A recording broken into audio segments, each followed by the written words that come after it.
Item ಯಾವುದೇ ಇರಲಿ try ಮಾಡಿ ಆಚಿ ಚಿಕನ್ ಮಸಾಲಾ. ಓಕೆ, ನಮ್ಮ ಜೊತೆಗೆ ಸ್ವತಃ ಈಗ ಜೋಗಿ ಪ್ರೇಮವರ್ಧನ್ ನಟ, ನಿರ್ದೇಶಕ, ನಿರ್ಮಾಪಕರು.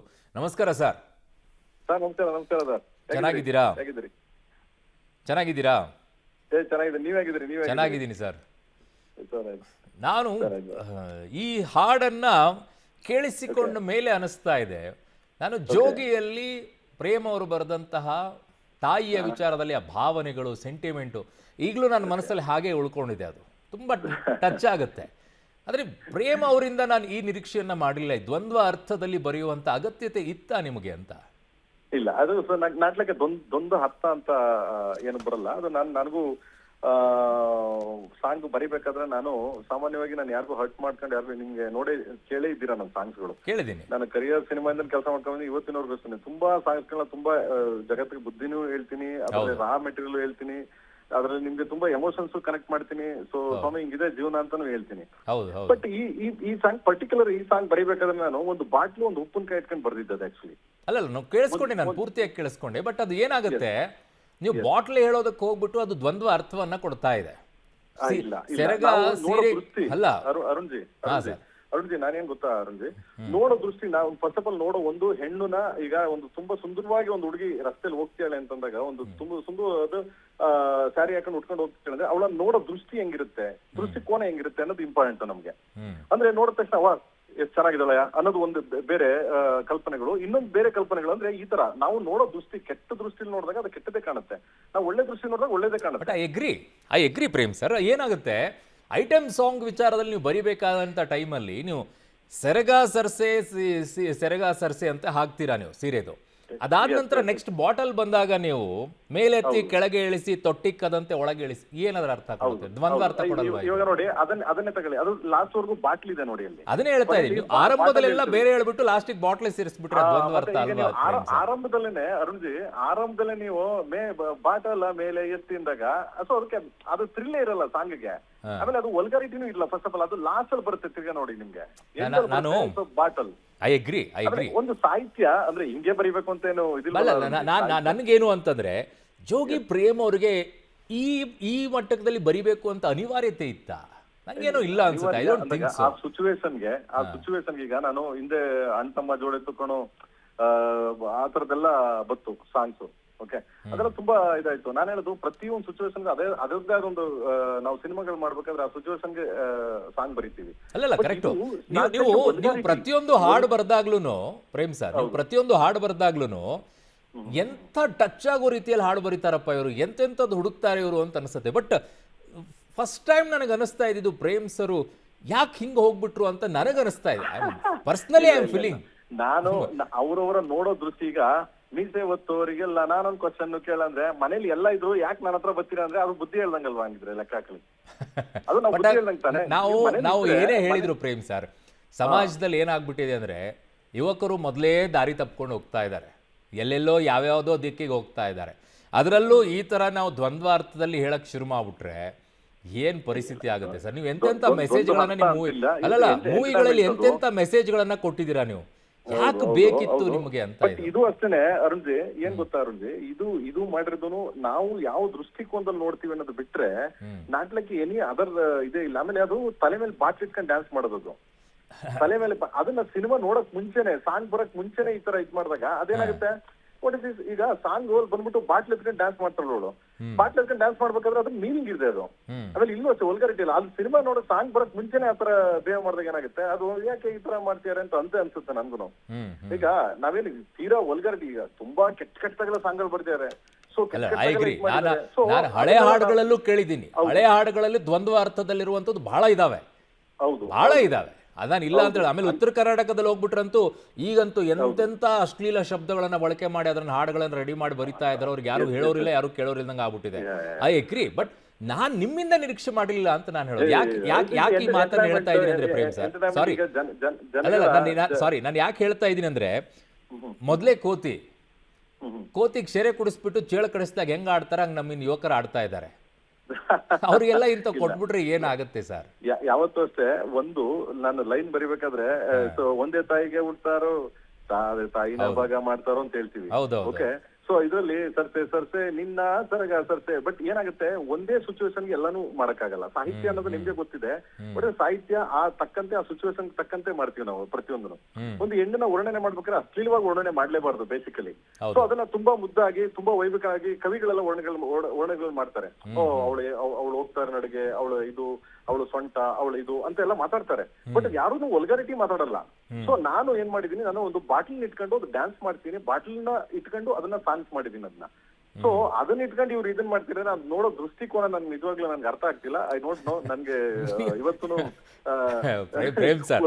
ಪ್ರೇಮ್ ಸರ್ ನೋಡೋ ದೃಷ್ಟಿಕೋನ ಕರೆಕ್ಟ್. ನೀವು ಹೇಳ್ತಾ ಇರುವಂತದ್ದು ಕೊನೆಗೆ ಬಾಟಲ್ ಮತ್ತೆ ಉಪ್ಪಿನಕಾಯಿ ಬಂದಾಗ ನೋಡೋ ದೃಷ್ಟಿಕೋನ ವಾಪಸ್ ಬೇರೆದಕ್ಕೆ ಬರುತ್ತೆ. I agree. ಬಟ್ ಆರಂಭದಲ್ಲಿ ನೀವು ಎಲ್ಲಿಗೆ ಕರ್ಕೊಂಡು ಹೋಗ್ಬಿಡ್ತೀರಾ ಮಾಡ್ಬೇಕಲ್ಲ ಅರುಣ್ಜಿ. ಏನ್ ಗೊತ್ತಾ, ಒಂದ್ ಕಥೆ ಹೇಳ್ಬೇಕಾದ್ರೆ ಉಪ್ಪಿನಕಾಯಿ ವಿಚಾರದಲ್ಲಿ ಯಾರು ಕಲ್ಪನೆ ಮಾಡ್ಕೊಂಡಿಲ್ಲ. ಅದೇನ್ ಮೆತ್ತಗೆ ಏನ್ ಹೇಳಕ್ ಬಯಸ್ತೀರಾ ಅಂತ ಅರ್ಥನೇ ಆಗಲ್ಲ.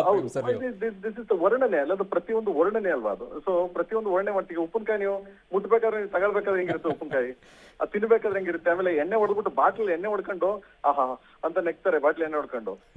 ಸೊ ಅಂದ್ರೆ ದಿಸ್ ಇಸ್ ಲೈಕ್ ಇದನ್ನ ಮಾಡಿರೋದು ನಾಟ್ ಲೈಕ್ ಎನಿ ವಲ್ಗಾರಿಟಿ ಅಂತ. ಅಂದ್ರೆ ನಾನ್ ನಿಮ್ಗೆ ಏನ್ ಹೇಳ್ತೀನಿ, ಎಲ್ಲಾರ್ಗು ಅಷ್ಟೇ, ಪ್ರತಿಯೊಬ್ಬರಿಗೂ ಹೇಳ್ತೀನಿ, ಯಾವುದೇ ವಲ್ಗಾರಿಟಿನ, ಯಾವುದೇ ಇದನ್ನ ಹೇಳೋದು ವೈಭೀಕರಿಸೋದು ಬೇರೆ ತರ ಇದೆ.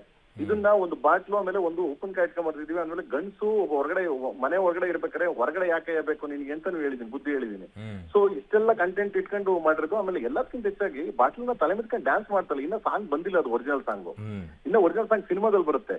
ಇದೆಲ್ಲ ಇದ್ಮೇಲೆ ಈ ತರ ಮಾಡ್ತೀರ ಅಂದ್ರೆ ವಾಟ್ ಟು ಡು, ನೀವೇ ಹೇಳಿ. ಅಲ್ಲ, I totally agree with you. ನಾನು ನಿಮ್ಮನ್ನ ಇಲ್ಲ ಅಂತ ಹೇಳಲ್ಲ. ನಿಮ್ಗಿಂತಲೂ ಕೆಟ್ಟದಾಗಿ ಅಶ್ಲೀಲವಾಗಿ ಪದಗಳ ಬಳಕೆ ಮಾಡ್ಕೊಂಡಿರುವಂತ ಹಾಡುಗಳು ಈಗಲೂ ಇದೆ. ಅದ್ರ ಬಗ್ಗೆ ಯಾರು ಮಾತನಾಡೋದಿಲ್ಲ, ಯಾರು ಚಕಾರನ ಎತ್ತಲ್ಲ. ಹೆಣ್ಮಕ್ಳನ್ನ ಏನೇನು ಶಬ್ದಗಳನ್ನು ಬಳಕೆ ಮಾಡ್ಬೇಕು ಅದೆಲ್ಲ ಮಾಡಿದ್ದಾರೆ, ಅದು ಯಾರು ಕೇಳ್ತಾ ಇಲ್ಲ. ಬಟ್ ನಾನು ಫ್ಯಾಮಿಲಿ ಬೇಸ್ಡ್ ಅಲ್ಲ ಯಾಕೆ ಅಂತ ಹೇಳ್ತೀನಿ ಕೇಳಿ. ಯಾಕೆ ಅಂತ ಹೇಳ್ತೀನಿ, ಜೋಗಿ ಪ್ರೇಮ್ ಅವರು ಅಂತಂದ್ರೆ ಫ್ಯಾಮಿಲಿ ಬೇಸ್ಡ್ ಇರುತ್ತೆ. ಹೆಣ್ಮಕ್ಳು ಕುತ್ಕೊಂಡು ಮೂವಿಗಳನ್ನ ನೋಡ್ತಾರೆ, ಆ ಪದಗಳನ್ನ ಕೇಳಿಸ್ಕೊಳ್ತಾ ಇದ್ರೆ ಎದೆಗೆ ನಾಟತ್ತೆ, ಏನೋ ಒಂದಿಷ್ಟು ಬದಲಾವಣೆಗಳಾಗುತ್ತೆ ಅಂತ ಹೇಳಿ ಆ ದೃಷ್ಟಿಕೋನದಲ್ಲಿ ಪ್ರೇಮ್ ಅವರ ಮೂವಿಗಳನ್ನಾಗಿರ್ಬೋದು, ಹಾಡುಗಳನ್ನ ನೋಡ್ತಾರೆ. ಬಟ್ ಇಂಥವೆಲ್ಲ ಬಳಕೆ ಮಾಡಕ್ ಶುರು ಮಾಡಿದ ತಕ್ಷಣ ಟ್ರ್ಯಾಕ್ ತಪ್ಪಬೇಡಿ ಅನ್ನುವಂತ ಕಳಕಳಿಯಿಂದ ನಾನು ಕೇಳ್ಕೊಳ್ತಾ ಇದ್ದೀನಿ ಅಷ್ಟೇ. ಖಂಡಿತ ಅರುಣ್ಜಿ, ನೀವು ಸಿನಿಮಾ ನೋಡಿದಾಗ ಎಂಟೈರ್ ಫ್ಯಾಮಿಲಿ ಕುತ್ಕೊಂಡು ನೋಡ್ಬೋದು. ಆಮೇಲೆ ಪಿಕ್ಚರ್ಸ್ ನೋಡಿದಾಗ ಪಕ್ಕ ಒಂದು ಲೋಕಲ್ ಹುಡುಗರುಗಳು, ಆಮೇಲೆ ಅವ್ಳಿಗೆ ಎಳೆದಾಡೋದಾಗ್ಲಿ, ಅವಳ ಮೇಲ್ ಇವೆಲ್ಲ ಏನು ಇಲ್ಲ ಅರುಣ್ಜಿ. ಟಚ್ ಮಾಡೋದು ಇಲ್ಲ, ಕೆನಾಟ್ ಟಚ್. ಈ ತರ ಸಾಂಗ್ ಮಾಡಿದೀನಿ, ನೀವು ನೋಡೇ ಇದ್ದೀರಾ ನನ್ನ ಸಿನಿಮಾಗಳನ್ನ. ನಾನು ಫಾಲೋ ಮಾಡ್ತಾನೆ ಇರ್ತೀನಿ. ಐ ಥಿಂಕ್ ಸೊ ಅಬ್ಸರ್ವ್ ಮಾಡಿರ್ತೀವಿ ಅರುಣ್ಜಿ. ಸ್ಟಾರ್ಟಿಂಗ್ ಇಂದ ಸಿನಿಮಾ ಮಾಡ್ಕೊ ಬಂದಾಗ್ಲ ಒಂದು ಹುಡುಗಿ ಲವ್ ಮಾಡ್ತಾರೆ ಇದ್ರೆ ನಾ ಟಚ್ ಮಾಡ್ಸಲ್ಲ, ಅದ್ ಮಾಡ್ಸಲ್ಲ, ಈ ತರ ಮಾಡ್ಕೊಂಡ್ ಬಂದಿರೋದು. ಸೊ ಇವತ್ತು ಅಷ್ಟೇ ಸಾಂಗ್ ನ ಐಟಮ್ ಸಾಂಗ್ ಅಂತ ತಕ್ಷಣ ಎಳೆದಾಡ್ಕೊಂಡು ಮೇಲೆ ಹೋಗೋದು, ಕುತ್ಕೊಳ್ಳೋದು, ತಪ್ಕೊಳ್ಳೋದು, ಉಳ್ಳಾಡೋದು, no, never, cannot touch, no touch. ಅಲ್ಲ, ನಿಮ್ ಮೂವಿಗಳಂತದ್ದು ನಾನು ನೋಡೇ ಇಲ್ಲ ಬಿಡಿ. ನಿಮ್ ಮೂವಿಗಳಿಗೆ ಅಂತ ಹೋಗೋದೇ ಇಲ್ಲ. ಅದನ್ನ ಸಾಂಗ್ ನೋಡಾದ್ಮೇಲೆ ಅರುಣ್ಜಿ ಎಲ್ಲ ಚರ್ಚೆ ಮಾಡಿದ್ರೆ ಅಲ್ಲ ಅಗ್ರಿ, ನಾನು ಒಪ್ಕೋತೀನಿ, correct. Prem this nonsense ಯಾಕಣಯ್ಯ, ನೀನು ಪಿಕ್ಚರ್ ಸಾಂಗ್ ನೋಡಾದ್ಮೇಲೆ ಯಾರೋ ಮಾತಾಡಿದ್ರೆ ಖಂಡಿತವಾಗಿ ನಾವು ಒಪ್ಕೋತೀನಿ, ಕರೆಕ್ಟ್. ಇಸ್ ಇಟ್ ನೆಸೆಸರಿ ಅಂತ ಅನ್ಸುತ್ತೆ ನಿಮ್ಗೆ ಅನ್ಸುತ್ತಾ? ಈ ತರ ಡಬಲ್ ಮೀನಿಂಗ್ ಅಲ್ಲಿ ಬರೆದ್ಬಿಟ್ಟು ಆಮೇಲೆ ಬೇರೆದಕ್ಕೆ ಲಿಂಕ್ ಮಾಡೋದು ಅವಶ್ಯಕತೆ ಇತ್ತಾ ಅರುಣ್ಜಿ? ಸಾರಿ, ಡಬಲ್ ಮೀನಿಂಗ್ ಅಲ್ಲಿ ಬರೆದ್ಬಿಟ್ಟು ಆಮೇಲೆ ಬೇರೆದಕ್ಕೆ ಲಿಂಕ್ ಮಾಡೋದು ಅವಶ್ಯಕತೆ ಇತ್ತಾ? ಇಲ್ಲ, ನಾನು ಡೈರೆಕ್ಟ್ ಬರ್ದೀನಿ ನೋಡಿ. ಬಾಟಲ್ ನನ್ನ ದೃಷ್ಟಿಕೋನ, ಒಬ್ಬ ಸಾಹಿತಿ ಆಗಿದ್ದು, ಒಬ್ಬ ಸಾಹಿತ್ಯಗಾರನಾಗಿದ್ದು, ನನ್ನ ದೃಷ್ಟಿಕೋನ ಡೈರೆಕ್ಟ್ ಬರ್ದೀನಿ ಅರುಣ್ಜಿ. ಅದ್ ಬೇರೆ ಯಾರು ಹೆಂಗ್ ತಿಳ್ಕೊಂಡ್ರು ನಾನು ಏನ್ ಮಾಡ್ಲಿ ಹೇಳಿ. ನಾನು ಕೆಟ್ಟದ್ದ, ನಾನು ಹೆಣ್ಣನ್ನ ಆಮೇಲೆ ತಿರ್ಗಾ ಬೇರೆ ಯಾವುದೇ ಉದ್ದೇಶ ಆಗ್ಲಿ, ಯಾವುದೇ ಯಾರನ್ನೇ ಆಗ್ಲಿ ಹರ್ಟ್ ಮಾಡೋದು ಇಲ್ಲ, ನೋಯಿಸೋದು ಇಲ್ಲ. ನನಗದ ಆ ಉದ್ದೇಶನೂ ಇಲ್ಲ. ಯಾಕೆ ನಾವು ಹಂಗೆ ಬೆಳೆದ್ ಬಂದಿದೀವಿ, ಹಂಗೆ ಬೆಳೆದ್ ಹೋಗ್ತಿದೀವಿ. ನೀವೆಲ್ಲ ಇದ್ದೀರಾ, ಸಪೋರ್ಟ್ ಮಾಡ್ತೀರಾ, ಹೆಲ್ಪ್ ಮಾಡ್ತೀರಾ, ಬುದ್ಧಿ ಹೇಳ್ತೀರಾ, ಹಿಂಗೆ ಹೋಗಿದೀವಿ. ಬಟ್ ನಾನು ಈ ದೃಷ್ಟಿ ಮಾಡಿರೋದು ನನ್ನ ದೃಷ್ಟಿಕೋನ ಓನ್ಲಿ ಒನ್. ಸೊ ಅದು ಬಾಟಲ್, ಅದು ಉಪ್ಪಿನಕಾಯಿ. ಒಬ್ಬ ಗಂಡು ಮನೆ ಯಾಕೆ ಬರ್ತೀಯ ಅಂತ ಅಲ್ಲ, ಬಾಟಲ್ ವರ್ಣನೆ ಮತ್ತು ಉಪ್ಪಿನಕಾಯಿ ವರ್ಣನೆ ಮಾಡ್ಬೇಕಾದ್ರೆ ಬೇರೆ ಶಬ್ದಗಳು ಚೆನ್ನಾಗಿದೆಯಪ್ಪ. ಹೌದು, ಅಲ್ಲ ಸ್ಟಾರ್ಟಿಂಗ್ ಆ ಪದಗಳನ್ನೇ ವಾಪಸ್ ಹೇಳ್ಬೇಕಾದ್ರೆ ಬೇರೆ ರೀತಿಯಲ್ಲಿ ಅರ್ಥಗಳನ್ನು ಕೊಡಕ್ ಶುರು ಮಾಡ್ಬಿಡುತ್ತೆ. ಯಾರಿಗಾದ್ರೂ ಬರುತ್ತೆ, ಅದು ತಪ್ಪು. ಅದು ಕಲ್ಪನೆ ಮಾಡ್ಕೊಳ್ಳೋದು ತಪ್ಪು. ನನ್ನ ಕಲ್ಪನೆ ಮಾಡ್ಕೊಳ್ಳೋದಿದ್ರು ಕಲ್ಪನೆ ಬರುತ್ತೆ ಅಂತ ನಾನು ಹೇಳೋದು. ಪ್ರೇಮ್ ಸರ್, ಏನ್ ಮಾಡ್ತೀರಿ? ನಾನು ಅದನ್ನೇ ಹೇಳ್ತಾ ಇರೋದು, ಅವ್ರವ್ರ ದೃಷ್ಟಿಕೋನ. ಅಷ್ಟು ನೀವು ಹೆಂಗೆ ಅಂತಂದ್ರೆ ಬಣ್ಣದ ಲೋಕದವ್ರು ಹೆಂಗೆ ಅಂತಂದ್ರೆ ಹೇಳೋದು ಹೇಳ್ಬಿಡ್ತೀರಿ, ನಿಮ್ ಅರ್ಥಕ್ಕೆ ಬಿಟ್ಟಿದ್ದು ಅನ್ನೋ ರೀತಿಯಲ್ಲಿ ಆಯ್ತು. ಇಲ್ಲ ಅರುಣ್ಜಿ, ಯಾವತ್ತು ಅರುಣ್ಜಿ ಏನೇ ಹೇಳ್ಬೇಕಾದ್ರೂ ಸ್ವಲ್ಪ ರೆಸ್ಪಾನ್ಸಿಬಿಲಿಟಿ ಇದ್ದಾಗ ನಮ್ಗೆ ಸ್ವಲ್ಪ ಒಂದು ಲೆವೆಲ್ಗೆ ರೆಸ್ಪಾನ್ಸಿಬಿಲಿಟಿ ಬಂದಾಗ ನಾವು ಸಮಾಜದಲ್ಲಿ ನಾವು ಓಡಾಡ್ಬೇಕಾದ್ರೆ, ಸಮಾಜದಲ್ಲಿ ನಾವು ನಿಂತ್ಕೋಬೇಕಾದ್ರೆ, ಸಮಾಜದಲ್ಲಿ ಯಾರು ಕೇಳಿದಾಗ, ಈಗ ನೀವೇ ನೋಡಿ ಇಷ್ಟೆಲ್ಲ ಕೇಳಿದಾಗ ನಾವು ಆನ್ಸರ್ ಅಟ್ಲೀಸ್ಟ್ ಹೇಳೋ ಇದಿರ್ಬೇಕು. ಹಂಗೆ ಹೇಳಕ್ ಆಗ್ಲಿಲ್ಲ ಅಂದಾಗ ತಪ್ಸ್ಕೊಂಡಾಡ್ತೀವಿ. ಒಟ್ಟು ನಾವು ತಪ್ಸ್ಕೊಂಡಾಡಲ್ಲ. ನಾನು ಇರೋದೇ ಹೇಳ್ತೀನಿ, ಯಾಕಂದ್ರೆ ದಿಸ್ ನನ್ನ ದೃಷ್ಟಿಕೋನ. ನಾನು ಯಾವುದೇ ಕಾರಣಕ್ಕೂ ಡೈರೆಕ್ಟ್ ಆಗಿ ಏನು ತೋರಿಸಿಲ್ಲ, ಡೈರೆಕ್ಟ್ ಆಗಿ ಹೇಳಿಲ್ಲ, ಡೈರೆಕ್ಟ್ ಆಗಿ ಟಚ್ ಮಾಡಿಲ್ಲ, direct no nothing. You see watch song ನೋಡಿ, ಸಿನಿಮಾದ ಸಾಂಗ್ ನೋಡಿ, ಅವಾಗ ಹೇಳಿ ನನ್ಗೆ. So it's fun entertainment, fun song ಅದು. Not like any other nuisance ಮಾಡ್ಕೊಂಡು ನಾನು ಮಾಡೇ ಇಲ್ಲ. ಸೊ ಮಾಡೋದು ನನ್ನ ಸಾಯೋವರೆಗೂ ನಾನು ಮಾಡಲ್ಲ ಅದನ್ನ. ಯಾರಿಗೂ ಹರ್ಟು ಮಾಡಲ್ಲ, ಯಾರಿಗೂ ನೋಯಿಸೋದಿಲ್ಲ ರಂಜಿ. ನಮಗಂತೂ ಅದು ಹೋಪ್ ಇದೆ ನೀವು ಅಂಥದ್ದು ಮಾಡಲ್ಲ ಅಂತ ಹೇಳಿ. Thank you. ಯಾಕೆ ಅಂದ್ರೆ ನಿಮ್ ಒಂದಿಷ್ಟು ಕಳಕಳಿಯನ್ನ ಇಟ್ಕೊಂಡೇ ನೀವು ಮೂವಿಗಳನ್ನ ಮಾಡ್ತೀರಾ, ಆ ಬೇಸಲ್ಲೇನೆ ಇಡ್ತೀರಾ, ಏನಾದ್ರೂ ಒಂದು ಮೆಸೇಜ್ ಅನ್ನ ಕೊಡ್ತಾ ಇರ್ತೀರಾ. ಬಟ್ ಈ ಹಾಡಿನ ವಿಚಾರದಲ್ಲಿ ಮಾತ್ರ ನಂಗೆ ಪರ್ಸ್ನಲಿ ನನಗಂತೂ ಬಹಳ ಬೇರೆ ರೀತಿಯಲ್ಲಿನೇ ಹೋಗ್ಬಿಡ್ತು. ಪ್ರೇಮ್ ಅವ್ರು ಯಾಕೆ ಹಿಂಗ್ ಬಂದ್ಬಿಟ್ಟು ಎಲ್ಲೋ ಇದ್ದು ಹಿಂಗೆ ಯಾಕೆ ಬಂದ್ರು ಅಂತ ಟ್ರ್ಯಾಕಿಗೆ ದೃಷ್ಟಿಕೋನ ಅರುಣ್ಜಿ. ಈಗ ನೆಕ್ಸ್ಟ್ ಒಂದು ಸಾಂಗ್ ರಿಲೀಸ್ ಆಗ್ತಿದೆ ಅರುಣ್ಜಿ. ಆ ಸಾಂಗ್ ಕೇಳಿದಾಗ ನಿಮ್ಗೆ ಅನ್ಸುತ್ತೆ, ಅಯ್ಯೋ ಏನ್ ಹಿಂಗ್ ಬರ್ದ್ಬಿಟ್ಟ ನೀವನು, ದಟ್ ನನ್ ಮಗ ಏನೋ ಹಿಂಗ್ ಬರ್ದೆ. ನಾನು ಇಡೀ ಜಗತ್ತು ಹೇಳಿದೀನಿ, ನೆಕ್ಸ್ಟ್ ಹೇಳಿದೀನಿ. ಸೊ ಒಬ್ಬ ವ್ಯಕ್ತಿಗೆ ಒಬ್ಬನೇ ಸೋಲೋ ಆಗಿ ನಿಂತ್ಕೊಂಡ್ರೆ ಅವ್ನ ಜಗತ್ತು ಹೆಂಗ್ ನೋಡುತ್ತ ಅವನ್ನ ಅನ್ನೋದು ಇನ್ನೊಂದು ಬರ್ದೀನಿ ನಾನು. ಅಂದ್ರೆ ಅದು ತುಂಬಾ ಬುದ್ಧಿ ಹೇಳಿದೀನಿ, ತುಂಬಾ ಇದು ಹೇಳಿದೀನಿ, ತುಂಬಾ ರಾಯ ಹೇಳಿದೀನಿ. ಸೊ ಹಿಂಗೆ ಪ್ರತಿಯೊಬ್ರು ಒಂದೊಂದ್ ದಿಕ್ಕಲ್ಲಿ ಹೇಳ್ಬೇಕಲ್ಲ ರಂಜಿ. ಸಾಹಿತಿಗಳಂದ್ಮೇಲೆ ಒಂದೇ ತರ ಬರ್ದ್ರು ಸುಮ್ನೆ ಅದೇ ಬರಿತಂಗ್ ಗುರು, ಅದೇ ಹೇಳ್ತಂಗ್ ಗುರು ಅಂತಾರಲ್ಲ ರಂಜಿ. ಪ್ರತಿಯೊಂದನು ನೋಡೋ ದೃಷ್ಟಿಕೋನ ಅವ್ರವ್ರ ದೃಷ್ಟಿಕೋನದಲ್ಲಿ ನೋಡ್ಬೇಕು ರಂಜಿ. ನಾನು ಇದನ್ನ ಯಾರಿಗೂ ಬ್ಲೈಮ್ ಮಾಡ್ತಾ ಇಲ್ಲ. ಆಮೇಲೆ ನನ್ನನ್ ಬ್ಲೈಮ್ ಮಾಡೋರ್ಗು ಹೇಳ್ತೀನಿ, ನಿಮ್ಮ ದೃಷ್ಟಿಕೋನ. ಯಾರ್ಯಾರು ನನ್ನ ಬಗ್ಗೆ ಇದ್ ಮಾಡ್ತಾರೆ ಅದು ಅವ್ರವ್ರ ದೃಷ್ಟಿಕೋನ. ನಾನೇನು ಮಾಡಕ್ಕಾಗಲ್ಲ. ಆ ಸಿನಿಮಾ ನೋಡಿ, ಸಾಂಗ್ ನೋಡಿ, ಅದಾದ್ಮೇಲೆ ಹೇಳಿದ್ರೆ ನಾನು ಅಗ್ರಿ ಮಾಡ್ತೀನಿ ರಂಜಿ. ಓಕೆ, ನನ್ನ ಕಳಕಳಿಯ ವಿನಂತಿ ನಿಮ್ಮ ಹತ್ರ, ಯಾವತ್ತು ನಿಮ್ಮ ಇದರಲ್ಲಿ ನಿಮ್ಮ ಮೂವಿಗಳನ್ನು ನೋಡಿದ್ದೀನಿ, ಹಾಡುಗಳನ್ನು ಕೇಳಿದ್ದೀನಿ, ನಿಮ್ಮ ಮೆಸೇಜ್ಗಳನ್ನು ನಾನು ನೋಡಿದ್ದೀನಿ. ಒಂದೇ ಒಂದು, ದಯವಿಟ್ಟು ಈ ಥರ ಡಬಲ್ ಮೀನಿಂಗಲ್ಲಿ ಹೋಗಬೇಡಿ ಅಷ್ಟೇ. ಇಲ್ಲ ಹೆಂಬಲ್ ರಿಕ್ವೆಸ್ಟ್. ಖಂಡಿತ ನೀವು ಸಿನಿಮಾ ನೋಡಿದಾಗ ಖುಷಿ ಆಗ್ತದೆ. ಕರೆಕ್ಟ್ ಕಣೆ, ಪ್ರೇಮ್ ಹೇಳಿದ್ರು ಡ್ಯಾನ್ಸ್ ಮಾಡಬಹುದು ಅಂತೀರಾ. Thank you so much. Community ಜೊತೆ ಮಾತಾಡಿದ್ದಕ್ಕೆ ತುಂಬಾ ಧನ್ಯವಾದ. Thank you.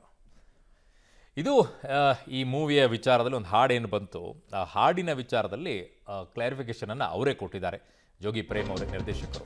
ಸರಗ ಸರಸೆ ಹಾಡಿಗೆ ಈಗ ಆಕ್ರೋಶ ಮಾತ್ರ ಭಾರಿ ಭುಗಿಲೇಳ್ತಾ ಇದೆ. ಪಬ್ಲಿಕ್ ಟಿವಿಗೆ ನಿರ್ದೇಶಕ ಪ್ರೇಮ್ ಅವರು ಪ್ರತಿಕ್ರಿಯೆಯನ್ನು ಕೊಟ್ಟರು. ನಟ, ನಿರ್ದೇಶಕ, ನಿರ್ಮಾಪಕರು ಸರಗ ಸರಸೆ ಹಾಡಿಗೆ ಪ್ರೇಮ್ ಸಮರ್ಥನೆಯನ್ನು ಮಾಡಿಕೊಂಡಿದ್ದಾರೆ.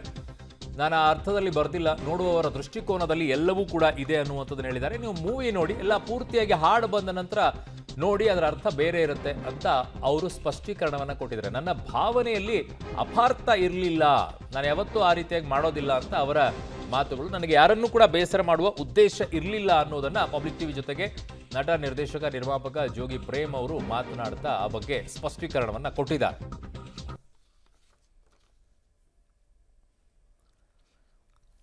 ಸೊ ಈ ಹಾಡಿನಲ್ಲಿ ಬರುವಂತಹ ಕೆಲವು ಶಬ್ದಗಳು ಎರಡೇ, ಅದರಲ್ಲಿ ಒಂದು ಬಾಟಲಿಗೆ ಕಂಪೇರ್ ಮಾಡಿ ಬರೆಯೋದು, ಒಂದು ಉಪ್ಪಿನಕಾಯಿ ಕಂಪೇರ್ ಮಾಡಿ ಬರೆಯೋದು.